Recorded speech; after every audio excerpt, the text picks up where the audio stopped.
So basically, as far as the name is concerned, we kind of discussed it. We were trying to rack our brains, trying to figure out what the hell are we going to call it. Instructor cheat codes kind of made sense because it kind of gives you an idea as to how to fast forward through all the garbage being an instructor.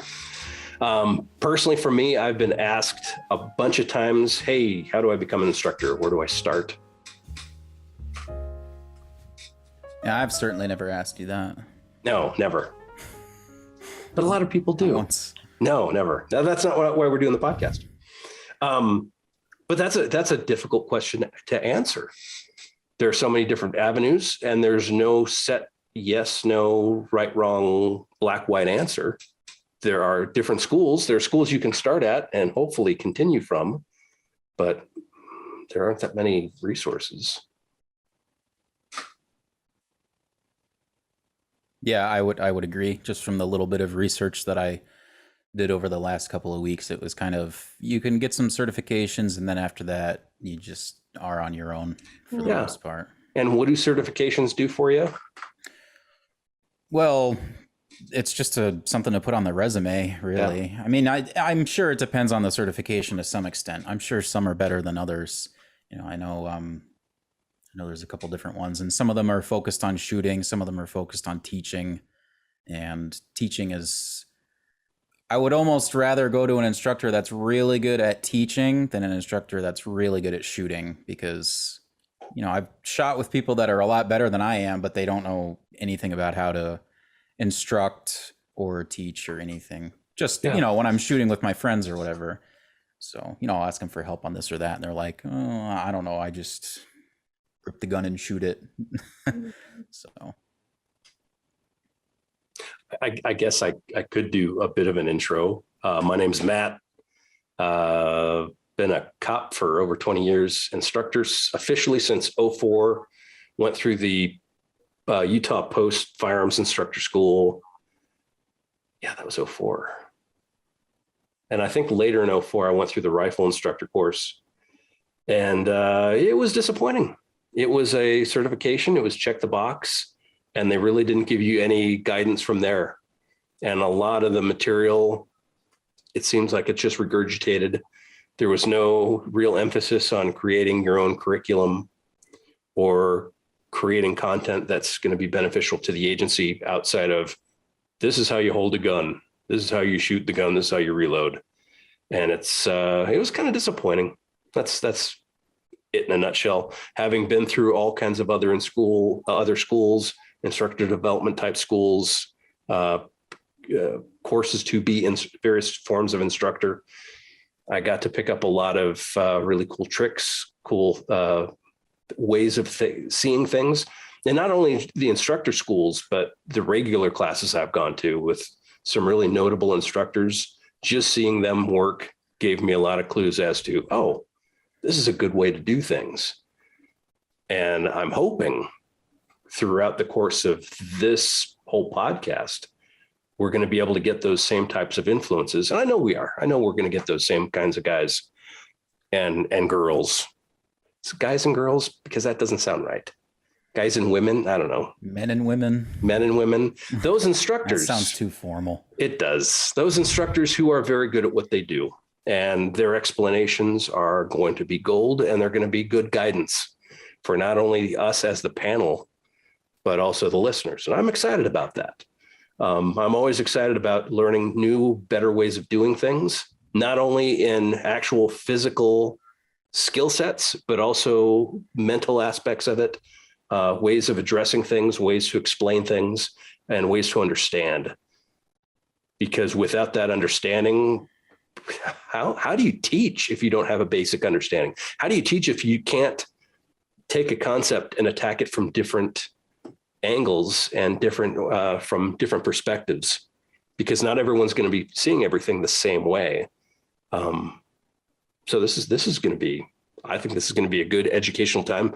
I'm especially excited because it's going to be a casual conversation among friends. And those are always, they're unique, they're fun. We have a whole list of questions that we came up with. We'll be going through those here shortly. But but I think I talk too much. So I think you guys need to say something about who you are, why you're here, what motivates you to do something like this. Not necessarily just to be an instructor, but to be on a podcast to discuss this kind of stuff. My name is Evan, and I love shooting. I got into it just about 3 years ago now. And when I started, I didn't really have anybody to guide me. And I was lucky enough to get linked up with some really good people about a year and a half through that. And I just watched my performance skyrocket at that point. So I am really geared towards helping people, especially in my area, understand the concepts of self-defense, what's important, what's not important, and how they can better understand those concepts and apply those concepts to their everyday life, really. And also find the bridge between making your self-defense important and your defense of your family, but also still living a normal life and not getting so sucked into it that you alienate everybody that you know. Yeah. So my goal is really to help the average everyday person more than anybody else. Wait, so you don't want to teach like special forces and Navy SEALs? No, I don't. What? I can't say I do. Me neither. I'm too short. I'm not. The height requirement? See, I don't have that problem with height, but I'm too short. If there's a height requirement, I'm going to have to just. My name is Tessa, and I run a YouTube channel and an Instagram called Armed and Styled. I also work for Filster as their director of customer development. And my Instagram and my YouTube is really geared towards the beginner concealed carrier. I just got into concealed carry about 2 years ago, pretty much purely out of what felt like necessity. And shooting was not at all a passion of mine. It was very much a hobby of my husband's that I kind of tagged along with. And then I felt like I needed to get into concealed carry. And so I felt I needed to do that well. And so I got into shooting and started to really enjoy shooting when I started to kind of see the results. And I didn't start seeing really tangible results until I got into classes with some really amazing instructors. So my kind of like passion behind creating content is making something for the beginner concealed carrier, encouraging them towards safe practices, hopefully teaching them ways to conceal appropriately and do so in a way that's really simple and easy for them to tackle. And all while sharing that stuff, continuing to learn myself. Something that I'm really excited about with this new series is kind of being able to learn more myself about what really truly makes up a good instructor so that I can recommend good instructors and good qualities in instructors to the people who are, viewing my content. I think that's what you just said at the last part about being a student is a huge part of being a good instructor. And I think we're going to quickly find, well, I don't know about quickly, but all the instructors I suspect we will speak to will discuss on the point that they're student first. Because the second you stop growing and start seeking how to improve and better ways of doing things, you might as well hang it all up. Well, there's also a piece of humility there. It's true. In being, continuing to learn as an instructor.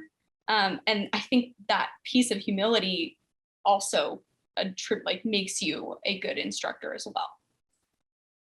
I think I might be the most humble person I know, and I'm proud of it. So honest too. Yeah. One of my favorite humble jokes. Good night, everybody. So I'm thinking maybe we should go through the questions real quick. Explain why we thought that these would be some good questions. This isn't going to be a super long episode. So question number one, they're not really numbered, but that's the first one. What do you look for in an instructor? So all these questions are the questions we're going to be asking all the individual instructors that will be guests of this podcast. So when we ask them, what do you look for in an instructor? Well, it kind of goes back to also them being a perpetual student. But that also relates to what Tessah wants to be able to do, is tell people this is what you should be looking for. Mm-hmm. Your guys' comments on that?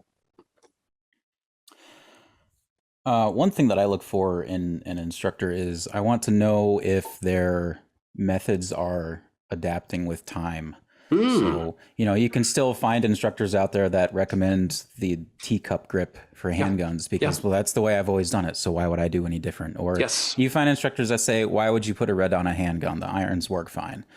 So evolving with time and evolving with methods and concepts is very important to me, because it shows that they still have a drive to improve over just a drive to tell people what they know. Oh, I like that. I would completely agree with what you just said. Specifically with those examples that you gave, I know that when I encounter something like that, it's like an immediate, like, I don't need to do a class with this person. Yeah. Not continuing to pursue more information and adapt is like huge. For me, I'm more like a really kinesthetic learner.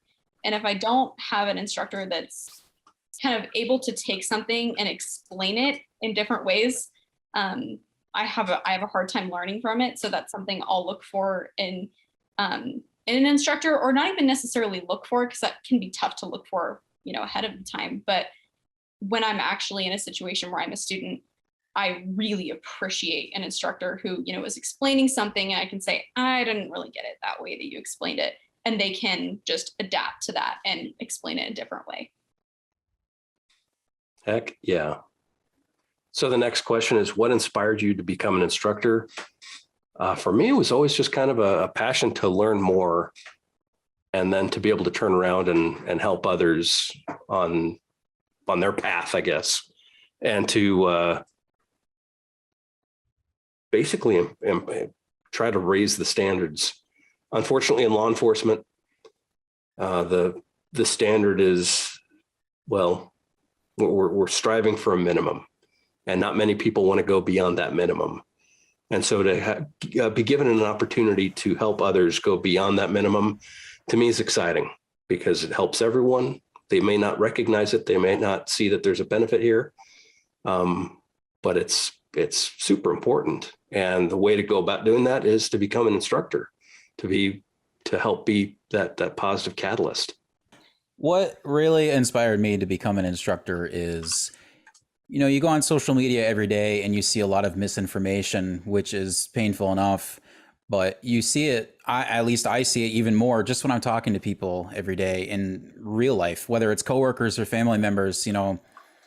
They just tell me things that should not be believed at all. I mean, I just had somebody tell me the other day that they would, just shoot somebody in the back if they were running away from the scene or whatever. And there's just so many people that believe so many concepts that are dangerous or not true, just in general, that I just have a passion to help people. And even the events that I've gone to, the training that I've gone to, or just shooting events, I talk to people there and they'll come up to me and they'll say, hey, what would you recommend for this? A lot of it is it's holster oriented or gun oriented, or it could even just be something as simple as, why do you have a red dot on a handgun? What are the benefits? So a lot of people, I think, just have trouble finding instruction in general, and they don't know where to look for it. And it takes a lot of people a very long time to get from, step one to even step two, because even just going on YouTube, you're going to find a lot of misinformation. So I'm just inspired to become an instructor so that I can help like I said before, the average everyday Joe who buys a gun and a holster, and then he just kind of goes, okay, now what? What do I do from this point? Is this, is this equipment even acceptable? Who should I go train with? Should I just go find Joe Schmo at the local shooting range, and is he good? So inspired to just help everyday people learn more about self-defense. I think that is like a driving force behind a lot of really good instructors, is that desire to kind of better the community. And I'm not an instructor. I don't consider myself an instructor, but I do make content and share information, on social media platforms.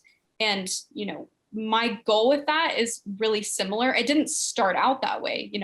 I very much started out, as a hobby, sharing my process. And then it kind of grew from there. And I continue to share that information for, a really similar purpose. I want to be able to hopefully close the gap between kind of what you were just describing, Evan. Close the gap between, I just bought a holster, or I haven't even bought my first gun yet. I know that I want to carry, but what holster do I need? Do I get this? Do I get that? I see a lot of people wearing belly bands and things like that. I want to hopefully be able to close the gap between what the heck do I get? What is this whole process? And hopefully guide people, down the start of a good path. Yeah, I like the way that you put it, which is just closing the gap. It's just there's kind of a chasm between buying your first gun or thinking about buying your first gun to the point where you are at least somewhat capable of defending yourself in any way. So it's, a lot of people buy their first gun and they're like, okay, I'm set. They think that's it. Mm. Next question. What do you consider your specialty and how are you different from other instructors? This specific question I thought was important because this is a question that I ask not only instructors, but also companies when they approach me they want to be involved with primary and secondary in some aspect. And I ask, okay, so what do you do? What do you do that's different from anyone else? And unfortunately, a lot of people, their reply is, well, really nothing. It's pretty basic. Okay, well, thanks. But looking for some people that are going to be doing things a little differently, because if you think about it, how many NRA instructors are there? Oh my gosh, There endless are amounts. Yes. And what if you can't differentiate yourself from them? Me. That's fair. Yeah, I think this question is important just because, especially the first half, what do you consider your specialty? When somebody says to me, hey, I just got my gun, what instructor should I go to for training? That answer is going to be wildly different, perhaps, than, hey, I just bought a handheld or I just bought a weapon light. How do I use this thing? I'm probably not going to recommend the same class to those two people right off the bat. And even for myself, if there's certain mechanics or concepts that I want to work on, I want to find an instructor that eats, sleeps, and breathes that mechanic or concept. That's really important to me. Honestly, I feel like you just totally covered it. Like having a specialty and not necessarily being too niche down, but having a specialty is important because we want to be able to focus on something in a class, and we want to go to the instructor that does that well. And from the concealed carry, private citizen side of things, I'm not going to go take a law enforcement class. Like that's not going to be directly applicable to me. I'm going to seek out somebody who's teaching classes for the private citizen. Next question. What qualifications or skills should an instructor possess? And this to me is kind of it might be a little introspective, because obviously, well, not obviously, some instructors might think about this, and then they're going to have to do they're going to have to look at themselves and assess themselves and go, they really should be a great speaker. Oh, wait, no, I'm not a good speaker. They should be, no. But for a professional instructor that's been around the block, that has a good idea of what they're capable of, their insight on this question is going to be interesting. And I'm sure not everyone's going to be the same. They're not going to have the same answers for everything. But what it's going to provide is some insight, especially for those that don't know yet. These are probably some directions you need to go to. Yeah, and I know this is one thing that we were talking about together is, I messaged you and I said, what direction do you think I should even go for this? I mean, what do I need on a resume if I want to be not respected, but I think it's a little too easy for just an average person to look for a trainer and, their friend goes, oh, well, he's a retired cop, so you should definitely go, you should definitely go train with him. Or, oh, well, he was in the special forces, so yeah, you should definitely go train with him. And I mean, goes back to that thing before where if they're not evolving with new concepts or methods, then sure, you can go train with somebody who was a cop 20 years ago and he's going to tell you to teak up the handgun, or you can find some instructor who basically has nothing on their resume, but they've just been thinking for the last year straight, how do I improve? How do I help other people improve? What should be my curriculum? How many other people can look at my curriculum before I even teach and make sure that it's 100% perfect? So you need to find people that have a true drive, but I mean, it's tough to tell for the average person. So this is a great question for me because I want to know how to best convey that to the average person. Just so you know, also 20 years ago, we weren't teaching teacupping. Well, just clarifying. Let's see, I was 6 then, so I don't have the best memory. That's from okay. 20 years ago. You weren't shooting too much at 6 No, years old. only a little bit. Only every other weekend. I was 3 and I was already shooting. See, jokes. These are jokes. I feel like I am that person that, you were just talking about, Evan, like I don't know what to look for as far as qualifications and whatnot. So I'm really interested to see what the instructors that we talk to say, for this question, because I really have no idea. So I'm going to gain a ton from that. But the first thing that I thought when you asked that question, I immediately went to skipped, the idea of qualifications, because again, that's not really something I would even know how to differentiate. But the first thing I thought it was like, oh, a skill they need to possess is patience. And that's something that I have been able to really admire in the instructors I've been able to spend time with. And anytime that I have received instruction, not necessarily with firearms, but with any other thing, if your instructor or your teacher doesn't have the capacity for patience, particularly with a beginner, the beginner is going to, at least this beginner is going to completely shut off and not continue to learn, because I feel like I'm bothering that person, if that makes sense. It does. So this next one is, I don't know if everyone's going to be overly willing to share this, but what is your secret to creating a curriculum or curricula? That's plural. People that are doing the cookie cutter thing are going to have manuals that they're going to refer to, and they're not going to have their content is not going to evolve. It's going to be stagnant. This is how I received it. This is how it's going to be until I die, unless they get some kind of an insight and realize, hey, I can do a lot better if I adapt and improve. But not everyone's the same, and not everyone's processing this. Not everyone's viewing issues the same way. So it's going to be interesting to hear how people describe their own process. Yeah, I'm sure this is going to definitely be a little different for every person, because this is a lot of personal touch when you talk about curriculum and how it's presented and how you make it.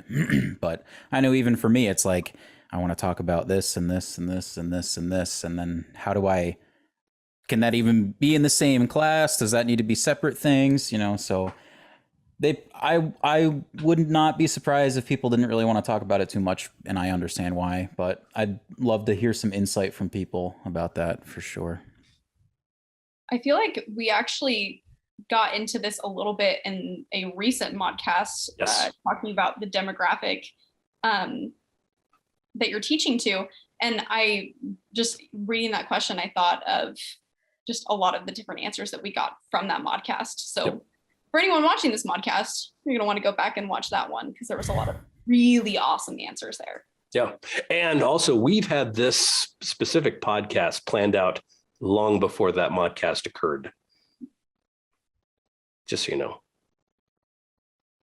So that episode we had that planned out for a while too. Yeah. Next one.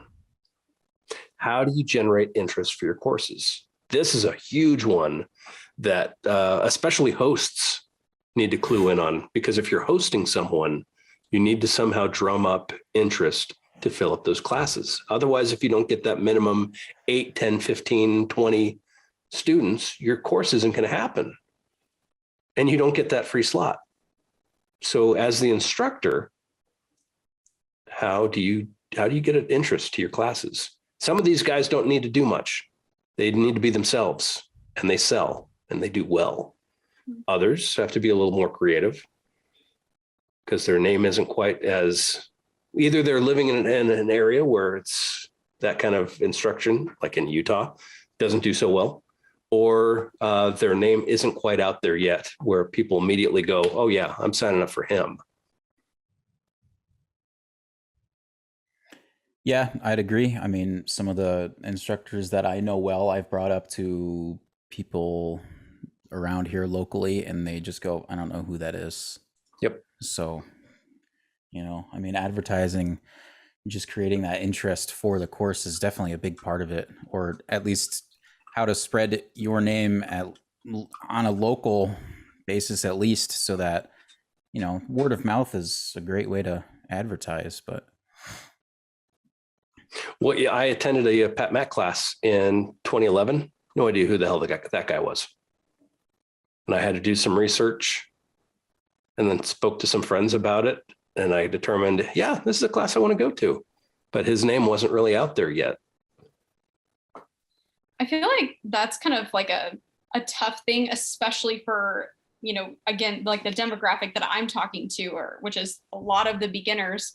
It's really tough to kind of articulate that to them and like share different instructors, even if it is a big name. Even if it is a big name, they don't know it's a big name. Yeah. And to direct them to that information. One of the instructors in the Active Self-Protection National Conference that I was at recently, at the end of the class, a friend of his came up and he was like, hey guys, just so you know, you should, drum up an overall like overview of how this class went for you and consider what you got out of it. And then post that to your social media and, tag this instructor. And he kind of just shared with us that word of mouth is a really important piece, and we can help to kind of grow that for them after leaving their class and sharing how that class went for us. That's highly, highly, highly effective. Word of mouth. Yeah, just reading random posts don't necessarily have, media, especially on social media. Reading random posts don't have the impact that someone that you actually know comes back and says, hey, I went to this. This is awesome. Mm-hmm. Next one. What insurance considerations have you had to make? Now, this is a question not a lot of people even consider, but if you're teaching, you might need to have some form of insurance on you. X amount of money covering you for medical or for all kinds of fun reasons.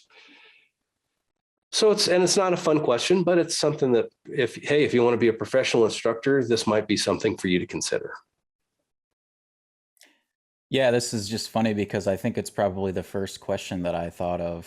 I mean, I was like, being an instructor sounds fun. And then I thought, okay, now how much will the insurance for that Yeah. run me? Because I assumed it would be a ton. And I mean, maybe it is. And I talked to one person and they said it wasn't a ton, but I just imagined it was required. I mean, so that's boring question. I mean, nobody likes the legal questions except for probably lawyers. But yeah, this will be, I mean, that's actually one that I'm pretty interested in. Well, also another aspect of this, the venues that you would work at may require X amount of coverage. Yeah. So if you already have it. It's honestly like a question I never would have thought to ask. Like it's not like a fun question. So you're not like, ooh, this is what I'm gonna ask the instructor, like, you know, going into that. It's not a fun one, but it's super duper important. Well, it's just like going to the range and we're going to do the fun fast drills at 3 yards, or are we going to do the stuff that is important that we aren't the best at? Now, this is one of those questions that, you know what, we probably need to ask it. It's like the vegetables that Chris Cypher was talking Vegetables, exactly. What are the important things for instructors beyond curriculum? So this was from Mike Lewis. And it's not just about the actual class, it's your presentation. It's your ability to connect with others. It's your ability to observe and diagnose problems, do it accurately and effectively, and then to exert your will over others so they listen, improve, and then you get paid or something.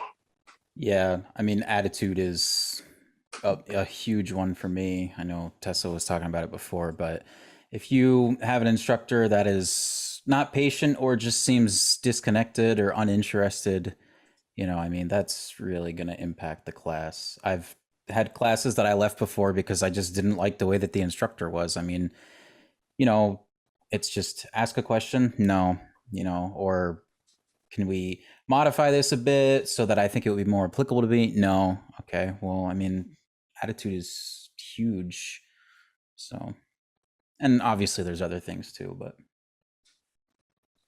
coming from, you know, a perspective of someone who, again, doesn't really know what to look for in like tangible qualifications, this is like exactly what I'm focused on in a class is, I mean, beyond what I'm actually learning. But, you know, this is what I'm really noticing. And this is what a lot of the other students are noticing in their interactions with the instructor. And I think I have a list in my head of things that I think are important for instructors. So I'm really interested, again, to hear what the instructors have to say about that. It's going to be different for everyone. Well, to a point. So let's see here. What issues have you run into that you did not consider? Just that by itself. Give people an opportunity to consider things, kind of like the insurance question, things they hadn't thought of. Because if it does happen to them, they have a better idea of how to respond to it and have kind of somewhat of a plan, maybe. yeah, as cliche as it sounds, you need to expect the unexpected. So, and there's some things that you should really consider before you go into a class. So, I mean, there's the obvious ones like medical, obviously, you know, you want to think about that before the class starts, but I'm sure there's a ton of other things that I would not have even thought about because I've never done it before. So, yeah, medical is definitely the first thing that comes to mind. But what's really interesting is that every instructor handles that totally differently, at least in my experience. Like they all tackle it in a different way. And of course there's some similarities, but generally like there's some notable differences. So again, interested to hear what is said from this and kind of how people differ there. I could also see some of the instructors describe situations where they went to a venue and there's no power. Wasn't expecting that. We were going to do a PowerPoint and now we had to actually do hands-on stuff. Let's see here. yeah, see, that's something that I never would have even considered. Yeah. Is, you know, Bathrooms don't work. yeah. Oh, that sucks. And I was just at a class where the instructor was like, here's the TV and I'm going to plug my phone into it. And then he was having trouble and I walked over there and I was like, I don't think you're going to be able to do that. I don't think it's going to connect. So he had to do the whole class off his phone. And whether or not he's done that before, he did a really good job, even just teaching it off of his phone. So, but yeah, that's something that, even though I've seen it happen, I was not even thinking about is what if there's no power available? Wrong target showed up. Targets never arrived. Let's see here. The building doesn't have any AC and it's 115 degrees outside. Yeah. Those have been some fun classes. Boy. What do you see as the biggest challenge you face in most classes? I just think that's going to be an interesting one. And most likely it's going to be the individual students, I would imagine, because if it's in most classes, it's probably going to be the students. Yeah, I've seen that at some of the classes that I've attended where you have some people that are far more advanced than the average, and then there's some that are far less advanced than the average. And, one of the things that I really think is the mark of a good instructor is being able to teach everybody how to improve during the class. And, even if that means you can barely hit the target or you're shooting a dime size hole in the target already, you can still improve in different ways. And you need to make sure that the instructor can help you regardless of what your skill level is going in. I completely agree with you, Matt, that I can imagine that a lot of the instructors are going to say that it's the individual students, because I've been in classes where there have been one or two students that they can like change the whole feel of the class, and it really makes a difference how the instructor responds to them, because everyone's watching, everyone's paying attention to that interaction, and the instructor has to figure out a way to respond to that. Indeed. What is your advice to future instructors? That is the podcast. It's what's your experience? What's your advice? How do we help the next generation of instructors? Oh, why are these other questions even on here? We could have just condensed it all. Yeah, it's all just right there. Yeah, that's just going to be a good roundabout question. I mean, I think everybody is going to have a different takeaway from teaching to some extent. And everybody's going to say something a little different there about, even if it's just if you could tell a future instructor one thing, what would it be? So. Yeah, I think you guys pretty much covered it. If you could go back and do it all over again, what would you do differently? And that also is another one of those things. There are some experiences that it's incredibly valuable. These failures are incredibly valuable to experience.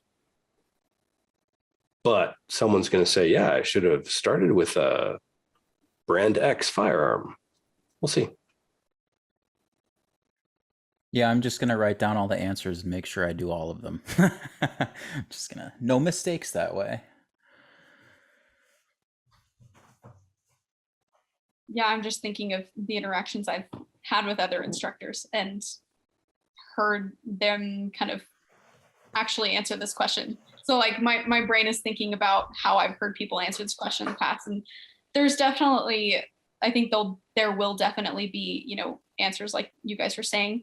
I wish I would have started with this gun, or I would have transitioned to this sooner, or whatever. But I think I think we'll get some really, really cool answers with this one, that could be really, really enlightening. Absolutely. Yeah. Anytime there's a way to get that, hey, instructor cheat code. Yeah. And anytime though, if you could speed up the process and do it effectively and it's beneficial to you, why wouldn't you do it? This one I liked. What's one thing you changed your mind about in the last 5 years?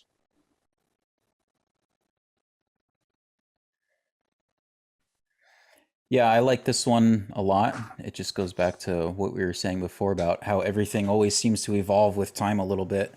And I'm sure there's a lot of things that people believe 5 years ago. I mean, even things that I believe 5 years ago, or well, 3 years ago in my case, that I think are just total rubbish now compared to back then. Absolutely. So, yeah. And this is, like I said, this is one thing I really enjoy seeing in instructors is how much are they evolving with time. Yeah, I don't think that we're going to be like talking with anyone who's going to say, "What do you mean? Yeah. I I haven't changed in 20 years. haven't changed anything because I got it all right in the first try." Perfect.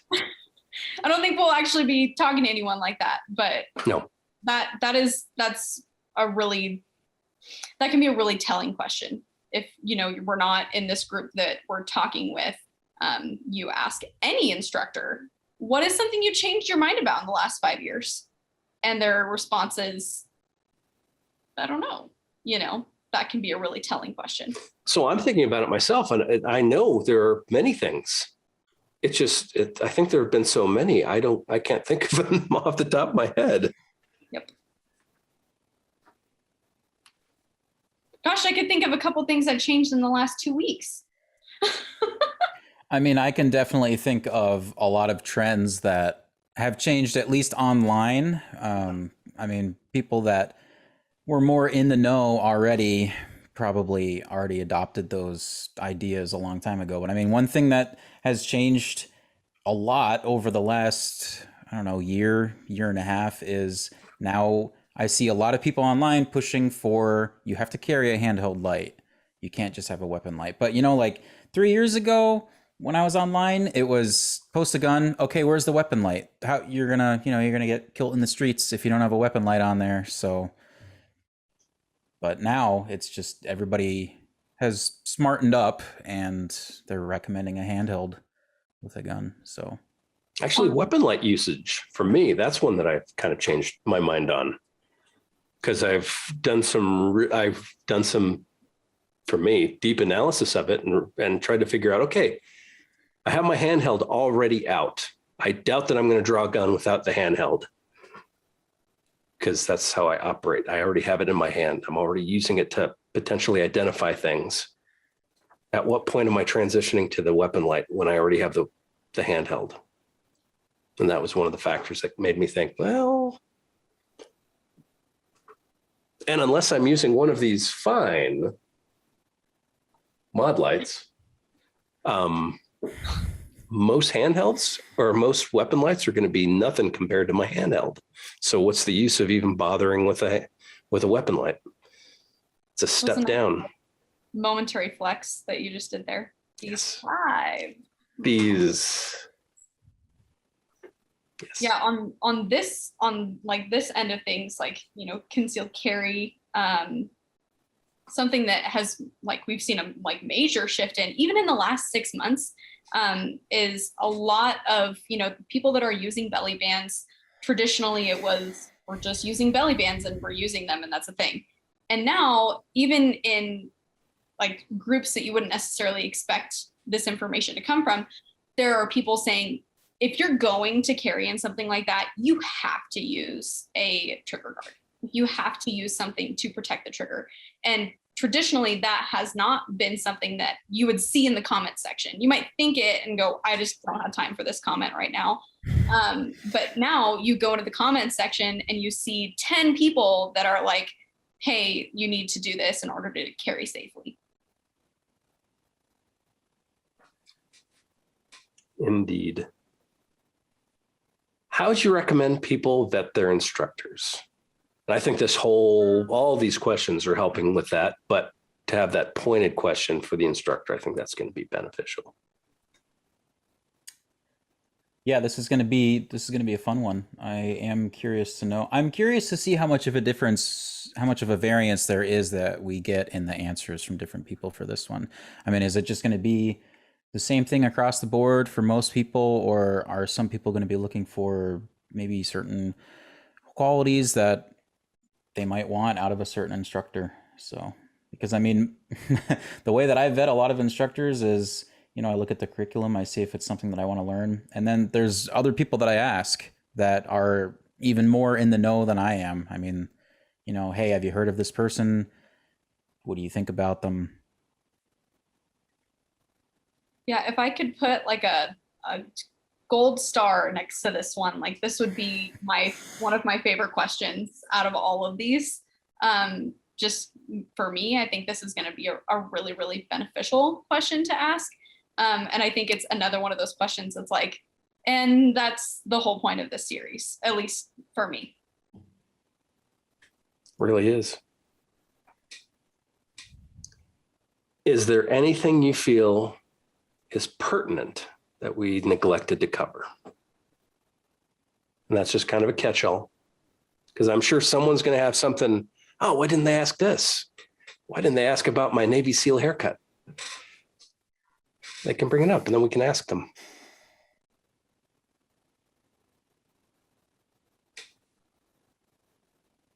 Yeah, this one will be great. Just, I'm sure everybody's going to have something that they want to talk about that we're not going to get into.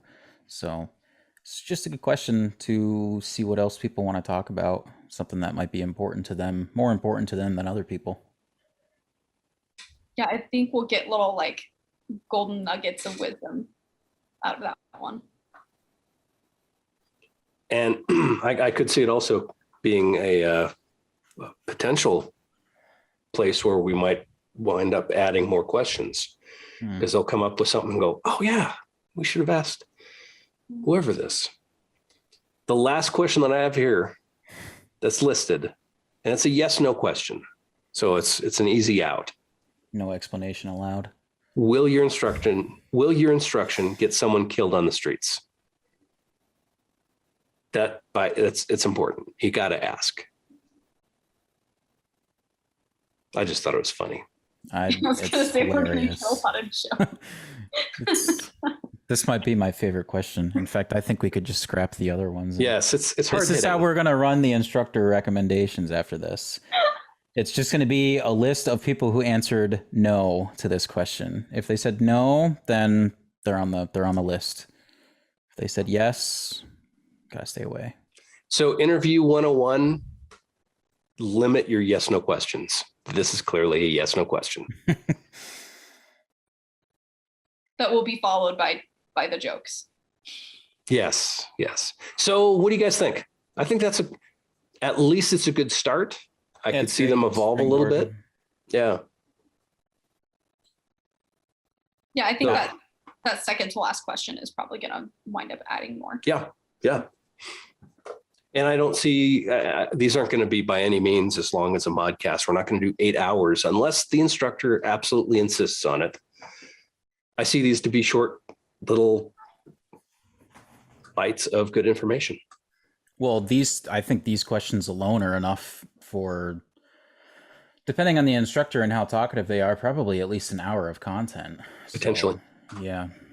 I mean, unless we change them. Want to talk. Yeah. Unless we change them all to yes, nos. That'll be a lot shorter. What is your secret to curriculum creation? Yes. Yeah. Do you have a secret? Yes. Cool. Well, do you guys have anything to add? Because I think that pretty much covers the basis as to what this whole thing is going to be about. Yeah, I don't have anything to add. I'm excited to hear how different people answer these questions. And I feel like I'm going to learn a ton. Yeah. Should we establish some kind of a drinking game associated with this? Oh boy. Okay, I'll take that as a no. We'll have to do one episode first, and then we'll decide if there's anything that we want to.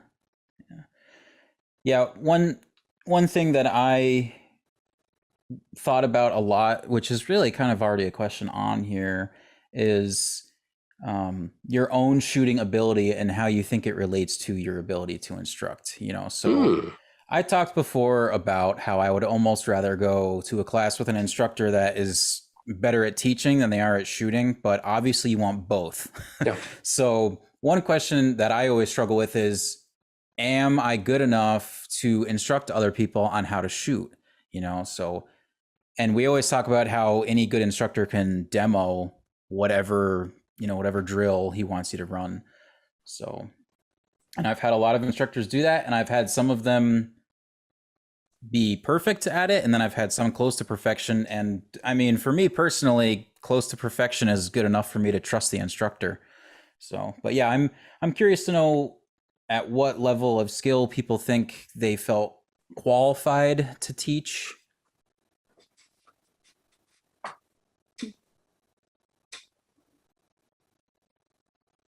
I like that addition a lot. That's a really interesting question. So where would you put that? I'd probably just lump it in with the qualifications and skills question. So how did you phrase that? At what point did you think that your shooting ability was adequate for you to teach?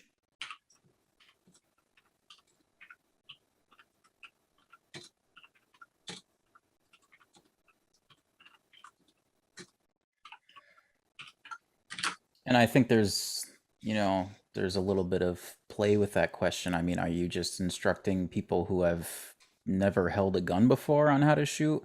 Because, you know, if that's the case, you probably don't need to be a GM, you know, to do that. But, you know, what do you do when somebody shows up to your class and they're better at shooting than you are? Yeah. How does that make you feel? Is that awkward? Is it not awkward? Do you feel like you can still help that person? Or... Cool. At what point did you find your ability was good enough to teach it? And so I left shooting out because not all of the instructors are necessarily going to be shooting instructors. Awesome. Well, I think that concludes episode 0. Finally, we can get to episode 1 now. Gosh. Cool. Well, do you guys want to do episode 1?